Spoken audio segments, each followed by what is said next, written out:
The Galactic Council had seen countless species rise and fall across the stars, but none had prepared them for humanity's peculiar brand of warfare.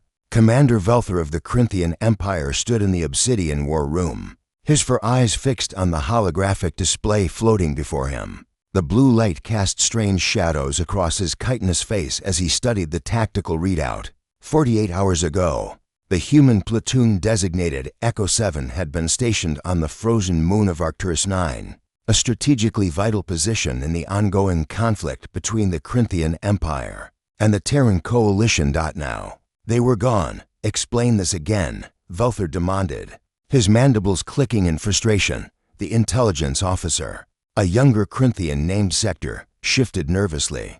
Sir, our forward battalion was advancing on the human position.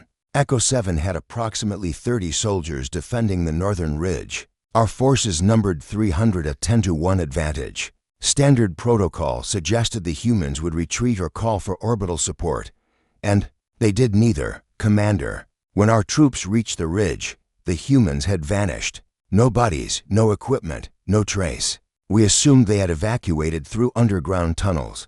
Velther's eyes narrowed. Assumed. Sector's voice dropped. That's when our battalion disappeared too. The silence in the war room was deafening. Sarah crouched in the darkness, her breath creating small clouds in the sub-zero temperature. The modified combat suit kept her alive, but barely. Next to her, Leo checked his weapon for the 14th time, his green eyes scanning the tunnel entrance they'd rigged with enough explosives to collapse half the mountain. How many do you think followed us in? Sarah whispered, her voice barely audible through the comm system. Leo's scarred face twisted into something resembling a smile. All of them, if we're lucky. Sarah had served with Leo for 3 years, ever since the Corinthians had first invaded human space. She'd learned that his definition of lucky rarely aligned with anyone else's, but she'd also learned that when it came to impossible situations, Leo's insane plans had a disturbing tendency to work. The plan had been simple in concept, suicidal in execution. When the Corinthian battalion advanced, Echo 7 had retreated into the extensive cave system beneath Arcturus 9, a labyrinth of ice tunnels and thermal vents that the humans had been secretly mapping for weeks. They'd left just enough signs of passage to be followed, enough heat signatures to be tracked. The Corinthians, confident in their numerical superiority, had pursued. Movement, Leo said, his voice calm despite the situation. 300 meters and closing. Sarah activated her visor's night vision. Through the green-tinted display, she could see the Corinthian advance guard moving cautiously through the tunnel. Their thermal scanners would be useless here. The geothermal vents created so much background heat that the entire system was essentially invisible to their technology.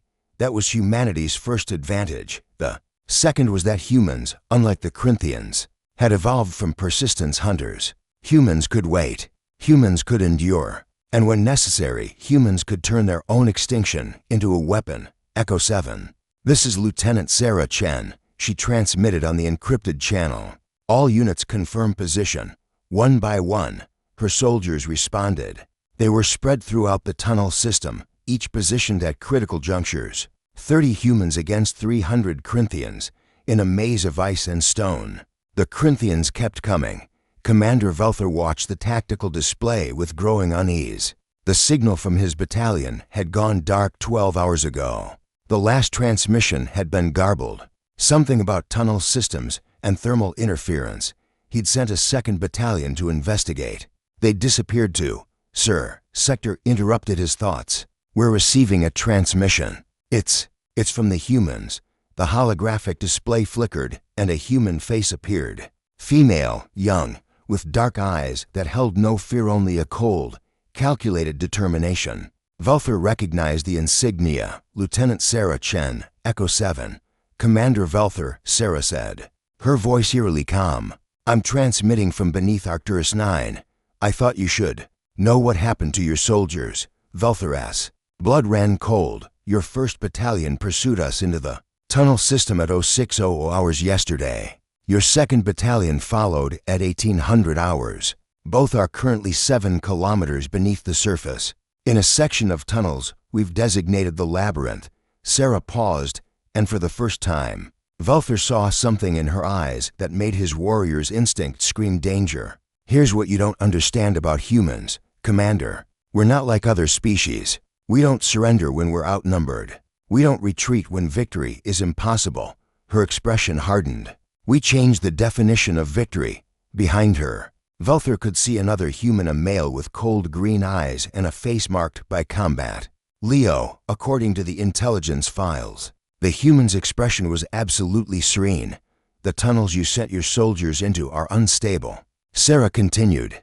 "They're held together by ice formations over volcanic vents. We've spent the last 12 hours planting charges at every structural support point. In a 70-kilometer radius." Velther felt his primary heart skip a beat. "Your soldiers are still alive, Commander. All 600 of them. They're lost in the labyrinth, trying to find a way out." Sarah leaned closer to the camera. "They won't, but that's not the important part.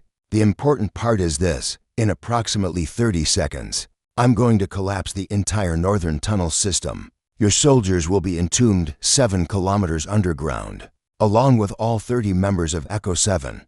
"You're bluffing," Velther said, though he wasn't sure he believed it. "You wouldn't sacrifice your own people." Sarah's smile was sad and terrible. "That's the difference between your species and mine, Commander. You fight to win. We fight to ensure you lose." Leo spoke for the first time, his voice carrying across the transmission. "Tell your empire this. Every human soldier they kill will take 10 of theirs. Every position they take will cost them 100 positions. We will turn every victory into a defeat, every advance into a trap." He paused. "And we will never, ever stop." Sarah raised her hand, and Velther could see she was holding a detonator. Echo 7. Signing off. The transmission ended. 30 seconds later, seismic sensors across Arcturus 9 registered a massive underground collapse. 7 kilometers of tunnel system imploded in a cascade of ice, stone, and fire. 600 Corinthian soldiers vanished in an instant. So did 30 humans. Commander Velther stood in silence, staring at the seismic readout. Around him, the war room had gone completely still. "Sir," Sector finally whispered. What do we do?" Velther thought about the lieutenant's final words. He thought about a species that would sacrifice themselves not for victory, but simply to deny their enemy success. He thought about warfare against an opponent that viewed mutual annihilation as an acceptable outcome. "Send a message to the High Command," he said quietly. "Recommend immediate cessation of offensive operations against human positions. Recommend." "Negotiation, sir." Velther looked at his subordinate, his 4 eyes reflecting the blue light of the hologram. "You cannot defeat an enemy who has already accepted death. The humans don't fight wars to win. They fight wars to make winning too expensive for their enemies." He turned back to the display, where the seismic data still showed the aftermath of the collapse.